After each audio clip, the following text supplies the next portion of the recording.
Welcome to The Reality Taboo. It's September 20th, 2025. I'm Jeff. Joining me is my co-host Ness. We're going to pick off where Ness left off last week in his solo episode, the continued fallout of the Charlie Kirk assassination, which occurred on September 10th. He was seen as affable and moderate, despite what his left critics say now. After his death, people have been fired or doxxed for cruel celebratory posts portraying Charlie Kirk as a bigoted extremist, when in reality, many of the viewpoints he espoused were held by a large portion of the American population. In 2019, Charlie Kirk was doing a tour around college campuses, and he was accompanied by a black man named Rob Smith. He is a openly homosexual Iraq War veteran and a conservative activist. At these events, there were groypers, who are the followers of Nick Fuentes, considered the actually more extreme part of the conservative or right-wing movement in the United States. So these groypers heckled Charlie Kirk for normalizing homosexuality, while at the same time claiming to be a zealous Christian. However, in recent years, Kirk has become more willing to take a harder line on a variety of issues. One of those issues that he has been, in recent months before, I would say in the last couple years, year or two before he was murdered, one of those issues is the so-called Jewish question, or the question of the role of Jewish wealthy people or Zionism in general in the conservative movement. And to illustrate that, I'm going to play a clip. This is, I don't know the exact date, but I believe it's from earlier this year of 2025. If not,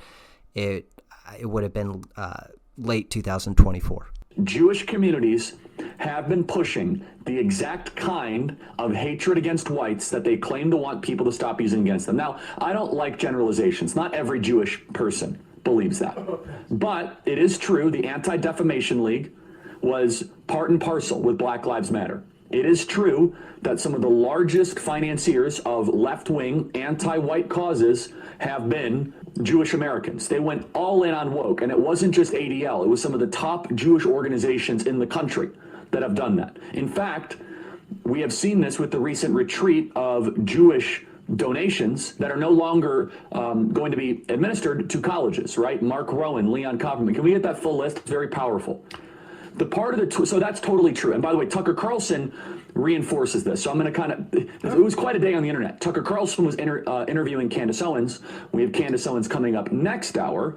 And Tucker Carlson mentions that Jewish Americans have primarily been financing cultural Marxist ideas. We said this, by the way, last week, and people came after us. We were on top of it. We actually said it in a different way. We said, I'm glad that Jewish Americans are reconsidering their financing of cultural Marxism. And people misunderstood it intentionally and slandered us as being anti-Semites. But listen to this. Tucker Carlson is completely correct by saying this, that the philosophical foundation of anti-whiteness has been largely financed by Jewish donors in the country. That clip has been used as a primary source of quote-unquote evidence of the conspiracy theory that Israel or Jewish power had some hand or directly orchestrated the assassination of Charlie Kirk. We both think that that is unlikely, although we're not completely ruling out it is plausible. I think Israel is the answer to the question of cui bono, or who benefits. I think there's there is an argument to be made that Charlie Kirk was on the verge or in the process of taking a hard turn on the quote-unquote Jewish question, or at least poking holes in the rock-solid, unthinking support of essentially anything Israel does, which Israel is increasingly isolated on the world stage, and perhaps the strongest support remains the right-wing, largely older, evangelical Christian community in the United States. Those are among Israel's most diehard supporters, and Charlie Kirk was a part of that movement and had a lot of influence within that movement. And so any movement away from that could be seen as a threat. I think Charlie Kirk being described as a relatively moderate, milquetoast, mainstream Republican is largely accurate through 6 months after the beginning of 2024, about 6 months after 2023. But I don't think he was perceived that way, especially by people on the left. And to the extent that his death is having an effect that continues to resonate over a week after it happened, given how short attention spans are and how rapid the news cycle is, the reason he has staying power to stay at the top of the news cycle is because I think there are a lot of moderates and not particularly engaged leftists who presumed, based on headlines and based on corporate media coverage, that he was very much a hard-edge, right-wing, Michael Savage type, to the right even of Rush Limbaugh, to the extent that they have a frame of reference for that, because the modal Democrat voter is not on 4chan or spending all day on X. They just have general perceptions of what these figures on the right are like, and Charlie Kirk was considered a hardcore Christian conservative. And now, in the wake of his death, these video clips that we're talking about here that show his transitioning over the last several months are not the clips that most mainstream people are seeing.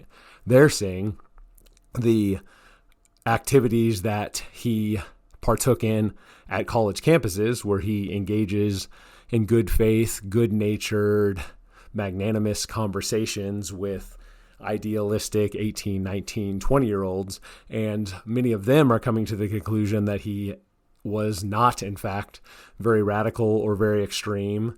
And I think there are a lot of moderate types who find him to be somewhat compelling, and that is to the extent that they are willing to reevaluate their priors.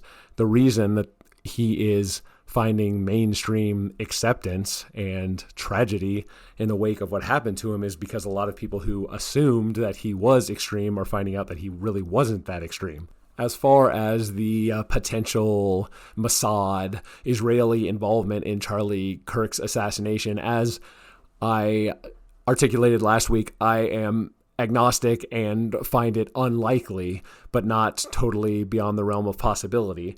If Israel, through Mossad, did have a hand in taking Charlie Kirk out, I very much do not think it would be because of the clip that Jeff played there. I think instead it would be because of the clips that I played last week. The Netanyahu government does not support the cultural Marxism, if you want to use that phrase. That's not something that the Netanyahu government or Zionists in Israel or in America are largely pushing. They are concerned exclusively with the well-being of Israel, and to the extent that they have cultural positions, they're quite right-wing. At the risk of getting too many threads going, in fact, a recurring theme here has been how I think that the Jewish power structure, the one that in that clip that Jeff played, Charlie Kirk is criticizing the pushing of left-wing cultural Marxism in the United States, particularly anti-white, quote, anti-racism, unquote. The pushing of that is something that the elite insurgency that is quite allied with Netanyahu in the United States is trying to pivot away from, to the extent that the Likud party in Israel pushes left-wing cultural issues in America, which I take issue with that. I think at most Netanyahu is indifferent to them, but I don't think he pushes them. There's no evidence that he is pushing them in other Western countries, and to the extent that he was tolerating them, I think the Zionist and elite insurgency in the United States are trying to move away from that. That is the MAGA coming together that we've talked about many times here in the past, where what Israel is trying to do to maintain American support is to help Heritage America, realizing that Heritage America is Israel's strongest backers in the United States, and that in the past, these Jewish big money interests did do things that cut down on the quality of life for middle America, and now the Netanyahu government and Mossad is trying to move away from that. And as more evidence that the walls are closing in on Israel, this week the UN officially declared what is happening in Gaza a genocide. And several Western European countries have or are in the process of officially recognizing a Palestinian state. And so, as Ness said, Israel and the Likud party in particular is probably going to continue increasingly relying on, as we stated, that American evangelical white Christian support for Israel. And last week, Ness discussed some polling data. I want to go over that again briefly. A YouGov poll from September 2025 found that 72% of U.S. adults say political violence is never justified. 11% say it sometimes can be. But when you dig into some of the demographics and ideological components, you see some stark differences. People who are describe themselves as very liberal, 25% of very liberal people think violence is or sometimes justified. 55% never. Liberal, 17% support violence sometimes, and then conservatives only 6% support violence, and then very conservative only 5%. So the more conservative, the more to the right you are, the less tolerant you are of violence to achieve political aims. I think there is a large residual effect from the nature of the precipitating event that caused that question to be asked. The data that I went over last week showed that the extremes, people who self-describe as very liberal or very conservative, tended to be much more supportive of violence as a means of political action than moderates did. And we see that still with those who describe as far left or very liberal in this poll, but not so much people who describe as very conservative. I think if this question sans any more high-profile national figure assassinations in the next, say, 6 months or a year, if the question is asked again a year from now, that the tails on both ends would be more supportive of violence again. A bit of a counterpoint to the assertion Jeff made, maybe tongue-in-cheek, about the walls closing in on Israel at the UN. Here is a clip from 15 years ago. And going back another 15 years before this, it wouldn't sound any more out of place about how the UN is out to get Israel and Israel is standing alone or standing only with the strong backing of America, otherwise standing alone in the world against the rising tide of Islamo-fascism. Put out by the Jerusalem Center for Public Affairs shows just how vulnerable Israel would be if they returned to the pre-1967 borders, as President Obama suggested back in May. The growing threat of global jihad activity near Israel's borders requires it to prevent infiltrations of terrorists and weapons. When Israel left the Philadelphia corridor in Gaza, it became a highway for the infiltration of terrorists and the flow of hundreds of tons of ammunition and weaponry from all over the Arab world aimed at Israeli civilians. The Jordan Valley. That makes it so easy to understand. Well, joining us right now is the president of the Jerusalem Center for Public Affairs and former Israeli ambassador to the United Nations, Dori Gold. Good afternoon to you over there. Dori, thanks for joining us. Our president has said we got to go back to those 1967 borders and then mutually agreed to swaps. I know your prime minister yesterday said that they would like to restart the stalled peace talks tomorrow. Is our president's suggestion a good one, or do you think that's a bad idea?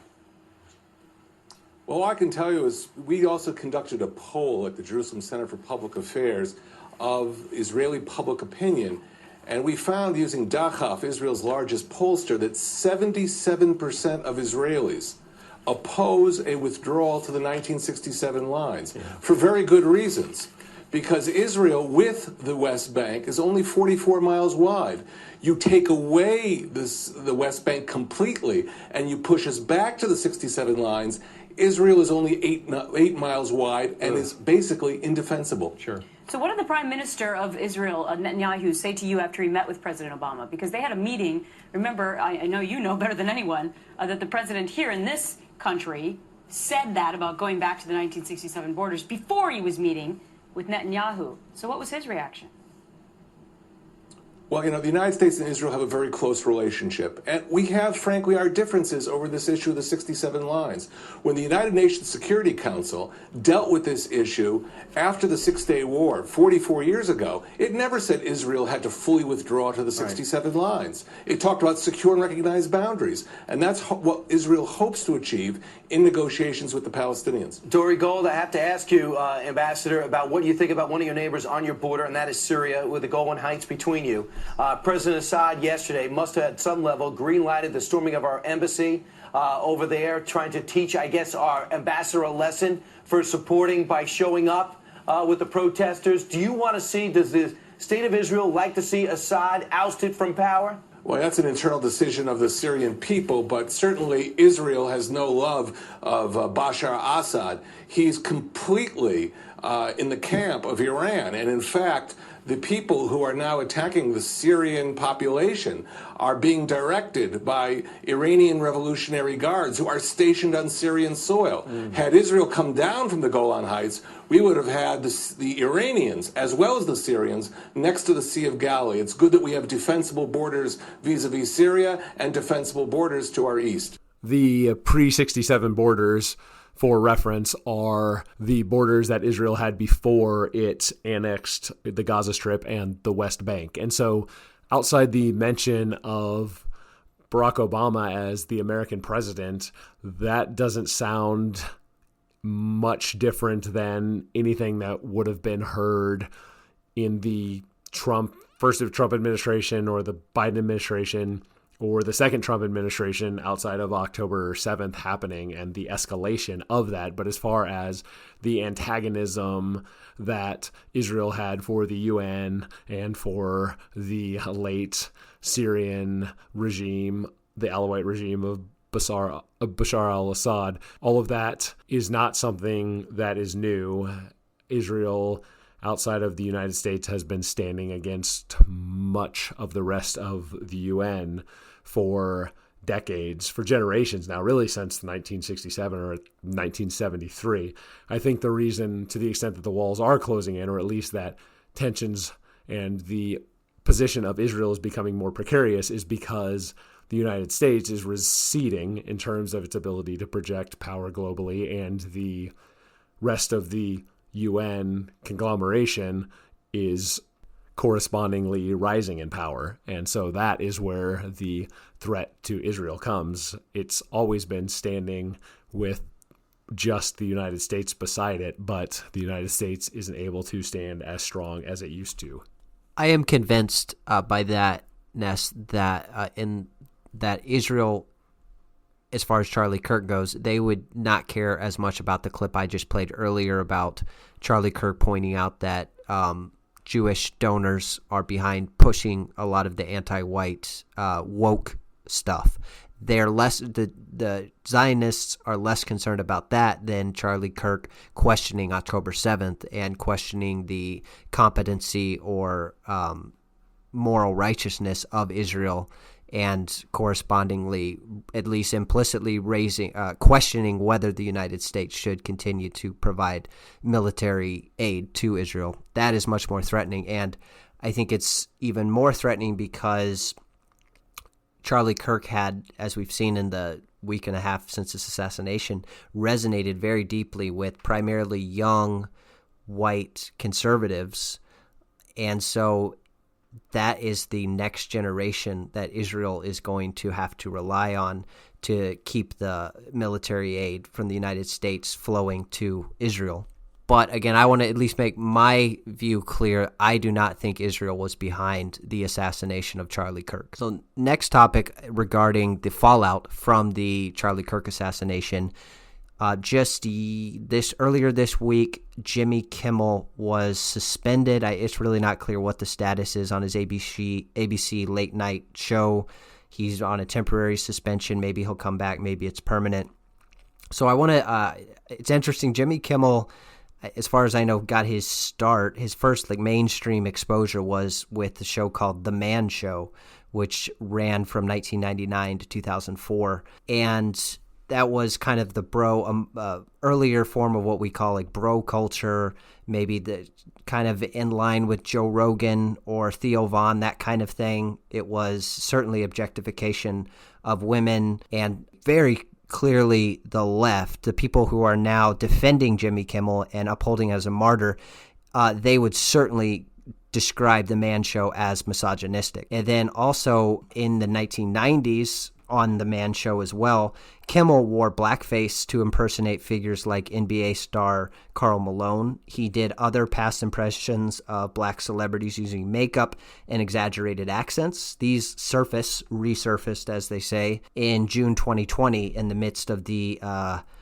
racial reckoning brought on by the death of George Floyd and the public scrutiny of systemic racism. And these blackface sketches were resurfaced at that time and in 2020, and Jimmy Kimmel issued a public apology. He called the sketches, quote, embarrassing, and said he should have addressed them earlier.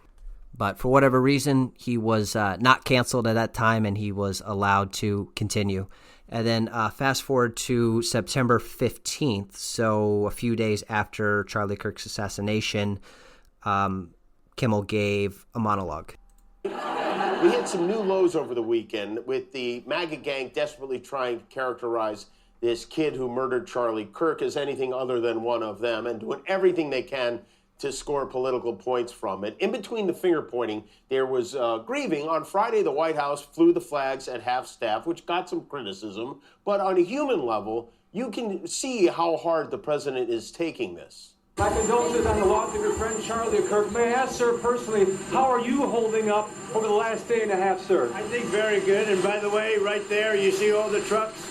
They've just started construction of the new ballroom for the White House, which is something they've been trying to get, as you know, for about 150 years. And it's going to be a beauty. Yes. He's at the fourth stage of grief, construction. There's demolition, construction. This is not how an adult grieves the murder of someone he called a friend. This is how a 4-year-old mourns a goldfish, okay? And it didn't just happen once. When I heard it, I was in the midst of, building for 150 years, they've wanted a ballroom at the White House, right? They don't have a ballroom. They have to use tents on the lawn for President Xi when he comes over. If it rains, it's a wipeout. And so I was with the architects that would design. It's going to be incredible. And they came in, they said, Charlie Kirk is dead. I didn't know what they meant. I said, what do you mean dead? Charlie Kirk was shot. And they thought he was dead because it was so horrific, Mm-hmm. And I said, dead. And then we installed the most beautiful chandelier. Sconces. So the part of that that's gotten the most attention, the most outrage by the right-wing MAGA people is the Jimmy Kimmel claiming offhandedly in a casual way that, well, obviously the shooter was MAGA. That's clear. And that is an outrageous lie. That is demonstrably untrue.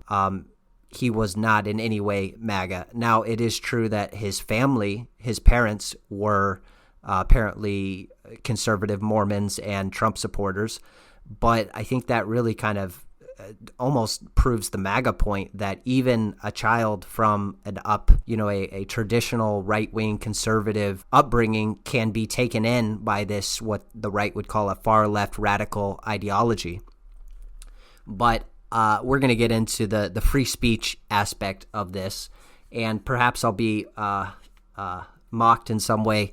by my co-host, but I feel pretty strongly that this is really wrong. Not really. This is wrong, the way that Jimmy Kimmel his show was canceled, and that the way that this seems like a pretty clear, maybe you can, I mean, technically, I suppose you could argue it's not government censorship, but in effect, I believe this is government censorship of, I mean, a pretty tame monologue from a late night comedian. So shortly after, I want to say within a day or two of this monologue, Brendan Carr, who is the FCC, the Federal Communications Commissioner, who was appointed by Trump, he said in regards to what Jimmy Kimmel said, Carr said, quote, "We can do this the easy way or the hard way," meaning he was asserting that what Jimmy Kimmel said was unacceptable and that ABC needed to do something about that, take Jimmy Kimmel off the air, censor him in some way. And it kind of sounds like something, you'd see in a mob show. We can do this the easy way or the hard way. So presumably the ABC or Disney who chose the easy way by proactively going ahead and suspending Jimmy Kimmel.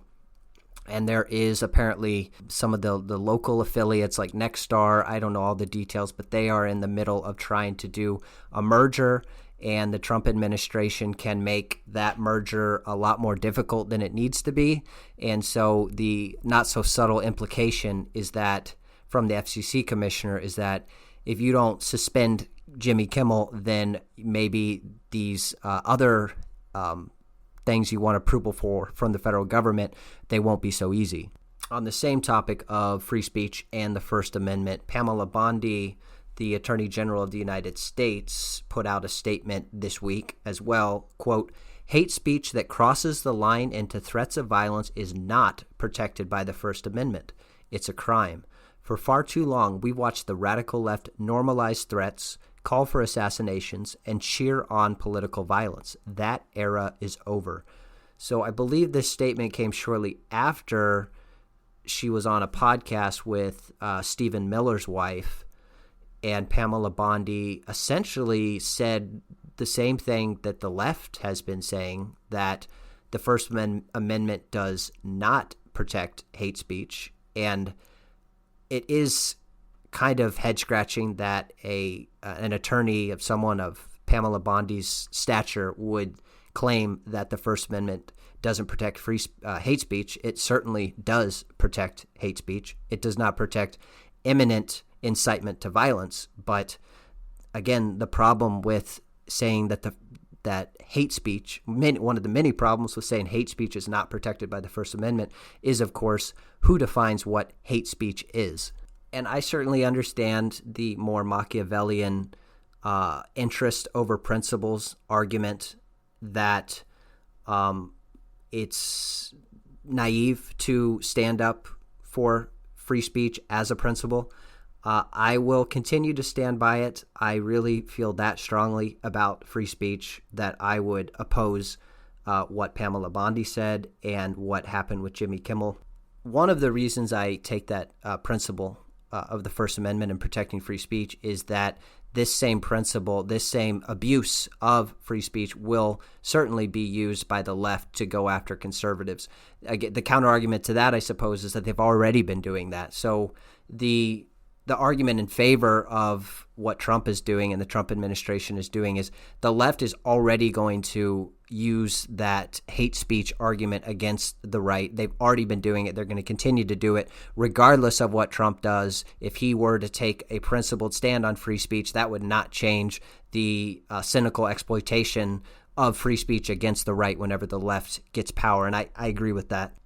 And while I don't support what happened to Jimmy Kimmel, it is pretty rich seeing the left all of a sudden rally around Jimmy Kimmel and present this as an existential threat to the long-cherished freedom of speech that America enjoys, a cornerstone of America.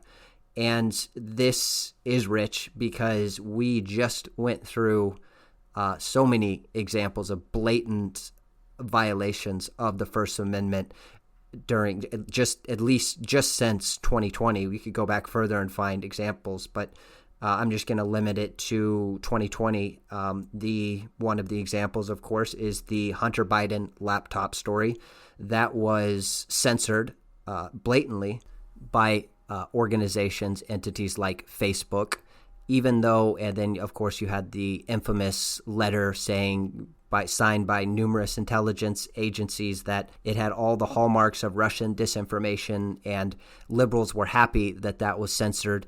And, of course, it turned out to be 100% authentic. The Twitter files, most notably as shown by people like Matt Taibbi, the Twitter files revealed blanket, systemic, widespread censorship by the Biden administration over misinformation or disinformation regarding COVID, and many to the extent that the Biden administration officials were directly communicating to, for instance, Facebook and saying, you need to take down this specific post. And there were even posts that it was clear everyone acknowledged that the posts that the government demanded be taken down were true, but the justification was that, well, maybe that information is technically true, but it would give the plebs the wrong idea, and so it needs to be censored. And with, I would say, 99.9% consistency, the same people who are decrying what's happening to Jimmy Kimmel on the left, those people were just as vociferously in favor of all these censorship of the Hunter Biden laptop and of the COVID, quote, disinformation. And so here is a clip of three people over the past, I want to say, like the 2020 election era. This is, first we have Kamala Harris, then Tim Walz, governor of Minnesota, Kamala Harris's running mate, and then we have Hillary Clinton. We will hold social media platforms accountable for the hate infiltrating their platforms because they have a responsibility to help fight against this threat to our democracy. And if you profit off of hate, if you act as a megaphone for misinformation or cyber warfare, if you don't police your platforms, we are going to hold you accountable. I think we need to push back on this. There's no guarantee to free speech on misinformation or hate speech, and especially around our democracy. But I also think there are Americans who are engaged in this kind of propaganda. And whether they should be civilly or even in some cases criminally charged is something that would be a better deterrent. I'm a little bemused by what your position is on all this then, Jeff, because initially you said, I assume tongue-in-cheekly, although maybe genuinely naively, that you couldn't understand why Jimmy Kimmel wasn't canceled in the past. It's the same reason Howard Stern wasn't canceled for things he said in the past, because as long as you stay in the good graces of the power structure, it doesn't matter what you do in the past if you are still useful. The reason that you have this ever-shifting year zero for the Cultural Revolution is so that everyone who exists inside of the power structure can be jettisoned for something they've said or done in the past when it becomes convenient to jettison them. But until that point, they're not going to be thrown out. And so it's probably quite useful here to get rid of Jimmy Kimmel, who in an era when late night TV comedy, it just feels, just putting those words together into a phrase feels so anachronistic. The average viewership of something that putatively is cutting edge humor, I would presume without looking at it, given that other network and cable TV shows, the average viewership age is in the 70s. Maybe this is a little bit riper and younger in that the average viewer's age of Jimmy Kimmel is in the mid 50s or 60s or something, but this is not the cutting edge of how information is transmitted or how culture is created, and it's a legacy operation that cost the network a lot, surely cost it far more than it brings in advertising revenue. And so to have a convenient reason to get rid of Jimmy Kimmel is quite convenient, and that's why it's not being fought very hard. Stephen Colbert just got axed for no precipitating incident, at least not one that's as salient as this. Maybe there was some alleged thing that he said or did that caused him to get the kibosh put on his long-running late-night comedy thing. But I think this is more a consequence of the power structure needing to cut out this counterproductive, useless deadweight and put their resources elsewhere. So tell me if I'm wrong, Ness, but it sounds like your interpretation of Jimmy Kimmel getting the axe is a primarily, if not exclusively, an economic decision, that his show at this point, with declining viewership, declining ad revenue, and the high cost of production of the show, it was purely an economic decision, and that the suits, the powers that be at ABC and Disney have, like with Colbert, I think he's on NBC, the suits had been wanting to get rid of Jimmy Kimmel because it was economically not wise to keep the show going, and this was just a convenient excuse to do what they've already wanted to do. If that's your position, I guess I would give a counterpoint is they didn't need to wait for this event. With Colbert, like we said, I don't think, we could be wrong, but there wasn't a specific precipitating event. They just said they're going to cancel a show at the end of like next year or something. I don't think that varying rhetorical cover for actions that organizations want to take, that institutions want to take, the fact that some are more convenient than others, I think you're proving my point by saying that they did it to Stephen Colbert and they did it to Jimmy Kimmel. What is the big difference between the two? Is it that Jimmy Kimmel is just way more successful than Stephen Colbert? Because I think that would have to be the argument for what you are saying to make sense. I think that this is going to be one of many in a trend of this dinosaur media presentation going away. I guess then, again, why did they wait till now? Why didn't they do this 6 months ago? If it was just draining hurting their bottom line, why would they have waited so long to do it? There are probably contractual considerations that if Jimmy Kimmel engages in what can be perceived as some sort of misconduct, that they have much cheaper ways to cut off the contract with him. And I think you're putting way too much emphasis on a 6-month time period. I'm not saying that every single non-profitable dinosaur type of media presentation is all going to disappear on exactly the same day. But over time, you're going to see more and more of this. And it's always easier if there is a pretense, but there doesn't have to be a pretense. So I would be more inclined to agree with you if Jimmy Kimmel stays off the air, because I don't think it's clear at this point what his status is, if this is a temporary suspension that he's going to come back next week, or if he's permanently axed. If he's permanently axed, I would be more inclined to agree with you, but if he's back in a week, then I think it undercuts your argument. So I think we'll just have to wait and see what happens. If he's back in a week, then what is your argument for why he's being suspended? Because of the threats that the Trump administration via the FCC chairman made, and that I think if he comes back and sort of grovels and maybe Jimmy Kimmel issues some sort of apology, then he goes back on the air and he's neutered and less strident in his criticisms of Trump, then I think Trump will be satisfied with that. So I don't think Trump would be okay with Jimmy Kimmel returning to the airways under the right circumstances. And I think if that happens, then it will prove that essentially Jimmy Kimmel was given a talking to, and he's going to be less strident. But Jimmy Kimmel has been anti-Trump for 10 years. So why only now does the threat come through, and only now does ABC bow to the threat? Because Trump's been talking about for 10 years about how the media needs to be punished and needs to lose its power and its influence. I think that gets to maybe a broader question, that the differences between Trump 47 and Trump 45.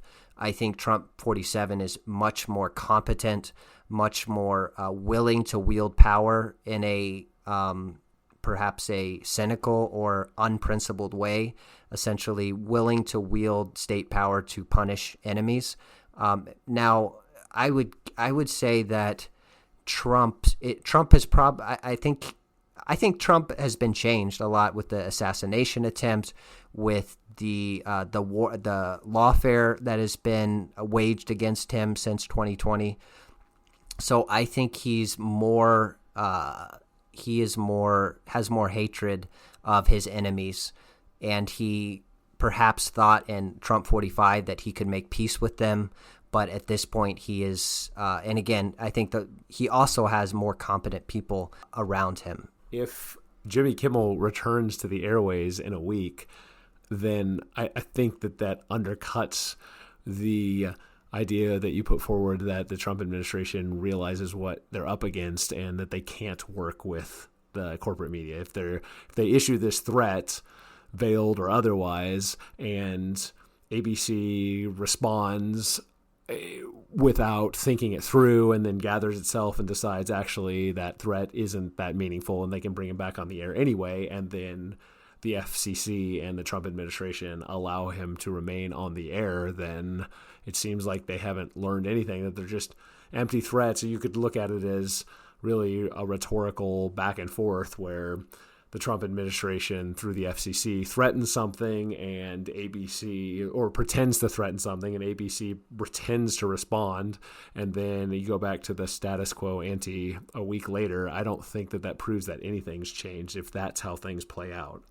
Yeah, it could just be one big kabuki theater. We'll just have to see what happens. I think I'll keep an eye on that, what happens to Jimmy Kimmel over the next week or two.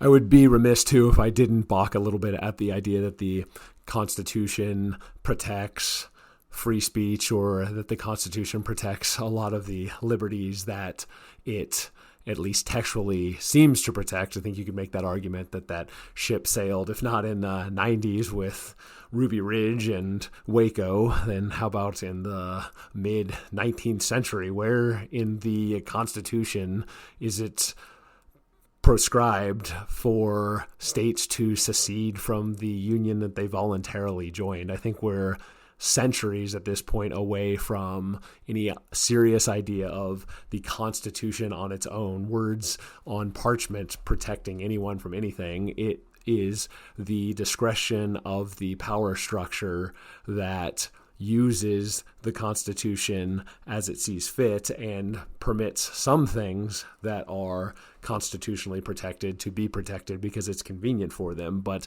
the vast majority of things that should be constitutionally problematic, say the whole 1964 Civil Rights Act, the Constitution clearly permits free association, but the government hammer via the EEOC will come down on any company or non-profit organization that tries to operate in constitutionally protected freedom of association or freedom of certain speech, like calling for specific acts of violence at particular times. There's nothing in the Constitution that precludes that, but there is case law that does preclude it. I certainly will not argue that states constitutionally have the right to secede.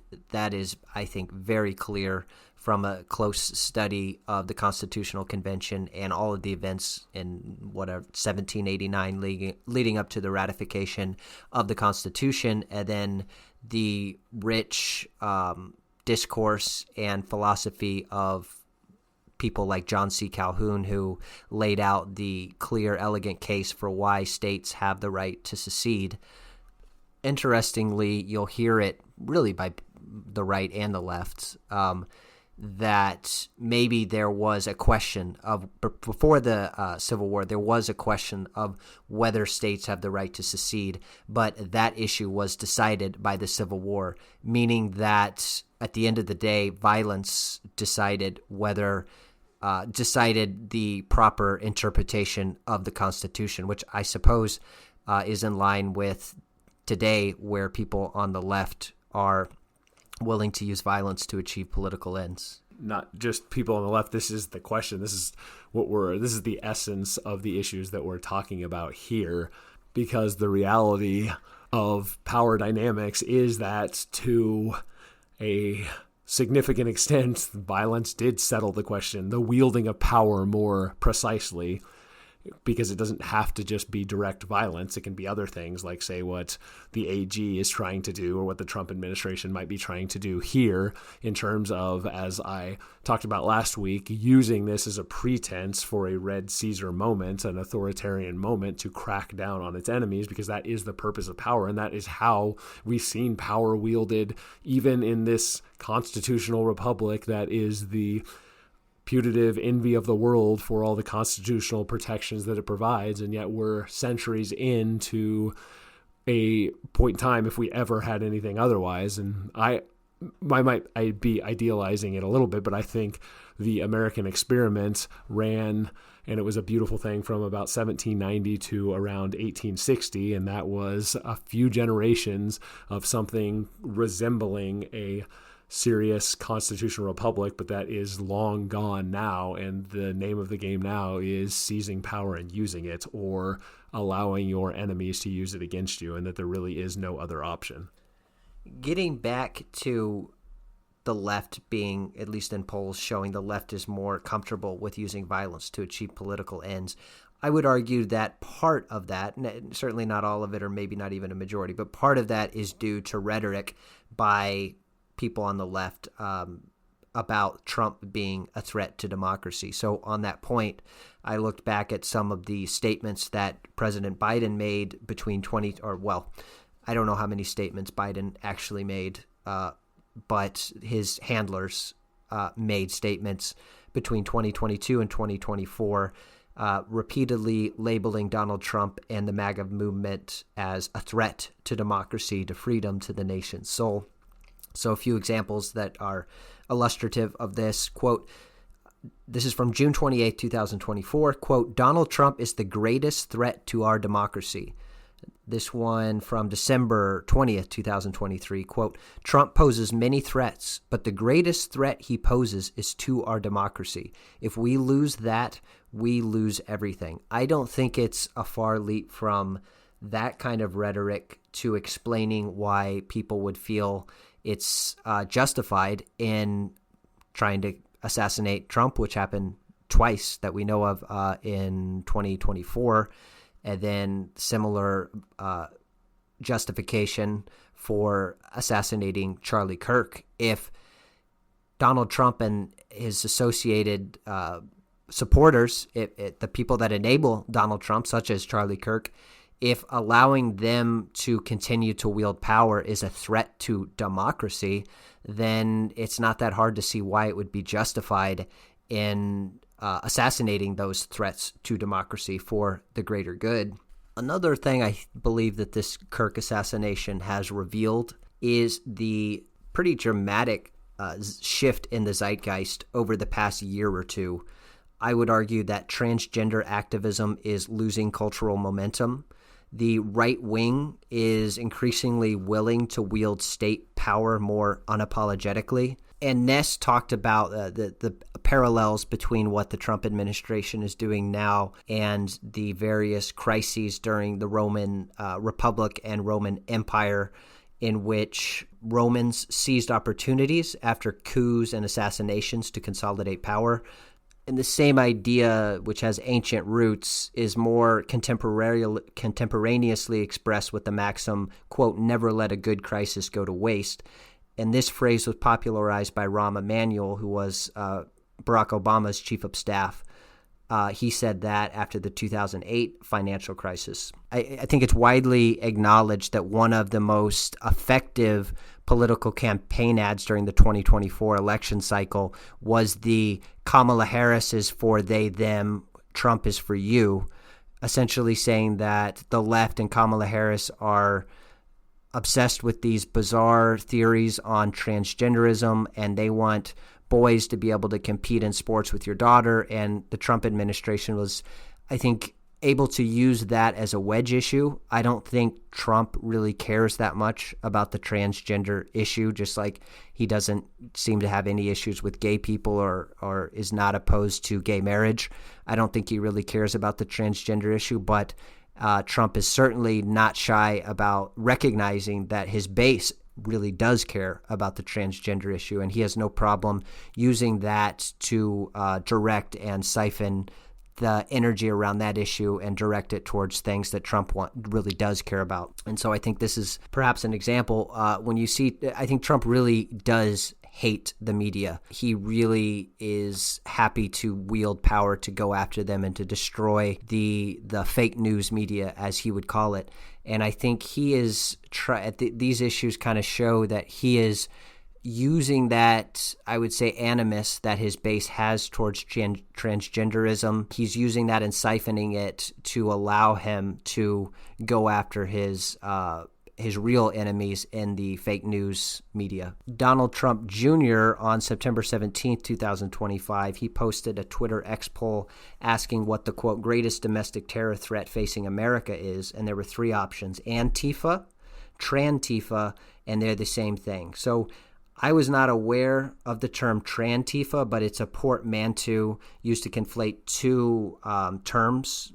You have transgenderism and you have Antifa. So Trantifa, it is used to conflate transgender activism with left-wing militant protest groups. And so the results of this poll were 8.8% Antifa, 7.6% Trantifa, and with the vast majority, people selected the third option. They're the same thing with almost 84%. And so this shows that obviously this is not at all a scientific poll. It is probably just representative. It's probably pretty good at reading or metric of how the MAGA base is feeling. But this just clearly, I think, indicates that, again, the MAGA base is really fired up about this transgender issue. We have the transgender shoot just in recent or few events I can think of, the transgender shooting of the Catholic or the Christian church in Kentucky. The person was transgender and seemed to be motivated by perceived enemies of transgenderism. And then you have the recent assassination of Charlie Kirk by a 22-year-old white man who was not transgender himself, but it appears that he was in a romantic relationship with a man who was in the process of, or is, I suppose still is, in the process of transitioning into a woman. The overlap between the people, the grassroots who have concerns with transgenderism and Trump's desire to crush the corporate media isn't something that's particularly new or novel. I think that if you polled the people who have problems with transgenderism among the MAGA support base and ask if they would like to see the corporate media crushed, they would all say, almost without exception, it would be 95% to 5% would say yes, bring the hammer down. They would approve of what the FCC, the veiled threat or not so veiled threat that they're making against ABC and the Jimmy Kimmel show and all of these other things. So I think it is simply an exercise in power. It's not particularly cynical for Trump to do this, like many other elites who float above and are able to insulate themselves from any negative consequences of the culture war. They're not nearly as concerned about those things as the grassroots tend to be, but if they have a shared goal of crushing the corporate media, then it's just good politics to use the winning issues to further what your goals are. And as far as this is a bit of an aside, but the Donald Trump Jr. poll that you mentioned that I'm just becoming aware of really is, besides, of course, not being scientifically designed or scientifically relevant, it is also poorly designed even in terms of the rhetorical purpose that it's trying to serve, because you wouldn't ask, is the bigger problem Antifa or Transtifa? You would ask, is the bigger problem Antifa or transgenderism? And then the third option would be they're the same thing, which would be the Trantifa option. So there is no question in that poll that allows people to express the idea that transgenderism rather than Antifa is the big problem. It's either Antifa is the problem, transgenderism and Antifa are the problem, or transgenderism and Antifa are the same thing and therefore also the problem. So it's very weird in terms of the design, but the general point being taken that, and Donald Trump Jr., more than anyone else in the Trump orbit, this goes back all the way a decade, has been very much plugged into the online discourse.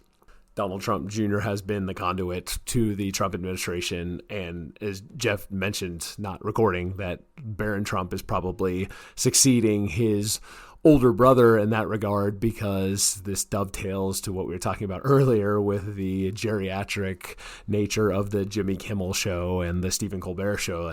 That is on the way out in terms of the influence and the cultural shaping that it provides, and the terminology and the shorthand from the social media internet world is supplanting it. So I speculated that perhaps Trump as a man, as a person, doesn't really care that much about the transgender issue. I do think he cares more about the Antifa issue. So it makes sense why he would, again, harness that anti-trans attitude and cycle it and harness it and use it to further justify going after Antifa. And as an aside, I've heard a lot of people on the left really deny that Antifa is a real organization, that they'll say it's just an idea. That is just absolutely false. I would recommend reading a book by Andy No, NGO, was published a few years ago. He's an excellent reporter. He went a long time, in-depth, on-the-ground reporting and witnessing. He actually was attacked, physically harmed very severely by Antifa. All he did was just document what Antifa was doing. It is absolutely a real, organized, militant, dangerous group. Now, it is certainly much more. It's much more of a presence in cities like Portland and Seattle. It's not like it has chapters all over, like huge chapters all over the United States, but it is a real group. After Kirk's assassination, FBI Director Kash Patel told Congress they were, quote, looking at the entire spiderweb, end quote, of alleged trans-linked violence. And then Pam Bondi described activists as, quote, putting this crazy ideology in our schools, end quote, the crazy ideology being transgenderism. And there are reports indicating that the FBI may treat transgender suspects under a new category called nihilistic violent extremists, or NVEs, and this is sort of a replacement of the Biden era, quote, a category of, quote, anti-authority and anti-government violent extremist, AGAAVE label. This was created to categorize January 6 rioters and other right-wing groups. And there have been other executive orders that have been signed in the Trump 47 administration that aim to restrict access to, quote, gender-affirming healthcare, or that is what the left calls it, gender-affirming. The right has a different name for it, but gender-affirming healthcare for minors. The administration has labeled it as, quote, chemical and surgical mutilation. The State Department has stopped issuing passports with an X gender marker. DHS says it will ban transgender women from traveling to the United States to compete in professional sports. And Trump has also issued a ban on transgender people serving openly in the military. And then there are some reports, this is unconfirmed, that the Department of Justice is discussing denying trans people's right to possess firearms on the rationale that transgenderism is mental illness. And a side note on transgenderism being categorized as mental illness, that will strike certainly people on the left as bigoted and offensive. And these people who are offended by it are largely the same people who purport to, quote, trust the science, and who were shaming and mocking people during COVID, who didn't accept the whole COVIDian regime of 6 feet apart, wearing masks, the necessity of the vaccines, the necessity of closing schools, the entire regime. So those are the people, the trust the science crowd, who they also are, again, repelled by the idea that transgenderism is a mental illness. They largely accept the entire paradigm around transgenderism, using the word gender-affirming care, the idea that there's a transgenocide and there's trans erasure. And despite all this, gender identity disorder, GID, it was officially known in the Diagnostic and Statistical Manual of Mental Disorder, which is published by the American Psychiatric Association, who, again, is a key pillar of the institutions that we, as good liberals, we trust the science. Of course, we're going to listen and take basically as gospel whatever the American Psychiatric Association says. Well, up until 2013, not 30 years ago, 12 years ago, it was called gender identity disorder. That was listed in the DSM as a mental disorder. And there are a lot of examples of this change in the, quote, scientific consensus. Issues like race, like nutrition. Arguably, there seems to be an insurgency with RFK against the narrative around vaccines. But again, I just want to stress the trust the science people, well, they would have accepted up until 2013 if the DSM says that transgenderism is a mental disorder. But now, of course, they would be extremely offended by that. The DSM is part of the same elite cultural shaping institutional structure that the people who say they trust the science get their cues from. So it's not so much that they will just respond because the DSM changed, but it's because the zeitgeist changes, that the capital S science changes. One other aspect in the DSM, I just looked it up, up until the 70s, homosexuality was viewed as a disorder. And as far as the causes of homosexuality, those are still not positively nailed down, but it is certainly from a fitness perspective, in terms of a Darwinian understanding of reproduction, homosexuality is about the worst affliction that a human can have, besides maybe transgenderism. But my broader point is that the science is something, again, capital S science is something that will be used as a cultural justification for things that the power structure wants to see in place. And RFK pushing back against that slots nicely into the recurring idea that we have here, that there is a sort of elite insurgency and there are interests that are pushing back against that. And that is why we are seeing action, not just people kvetching at the grassroots level, but actual power potentially being wielded to turn some of these things back. And I think that, again, dovetails nicely with what the Trump administration, or at least elements of the Trump administration, might be trying to do, however clumsily with somebody like Pam Bondi, hopefully more concretely with someone like Stephen Miller, who made comments that I referenced last week about effectively using that Red Caesar moment to seize the opportunity that was presented to crush the people. And that, as far as Jeff mentioning that Trump probably has some real animus towards Antifa. Well, Antifa is able to operate because of the cultural cover that it's given by a lot of the institutional structures that exist, and without anonymity, without the black bloc in terms of what they do physically, and then anonymity on the internet in terms of how they dox people and organize campaigns to ruin people's lives, something like this, the Charlie Kirk incident, and using that as a precipitating reason to dox all of the people who would otherwise be doing the doxing by bringing charges against them and exposing them on the anonymous accounts that they're using. That has a parallel in the physical world by arresting people who are operating in public in masks and exposing them. And whether that is constitutionally copacetic or not, I want to see the Trump administration do it. And while I'm still skeptical that they are going to seize this moment, I do think it is, however unlikely it might be, it is infinitely more likely that it's done in this second Trump administration than it would have been in the first Trump administration. That'll do it for us this week. Thanks for listening. We'll talk to you next time.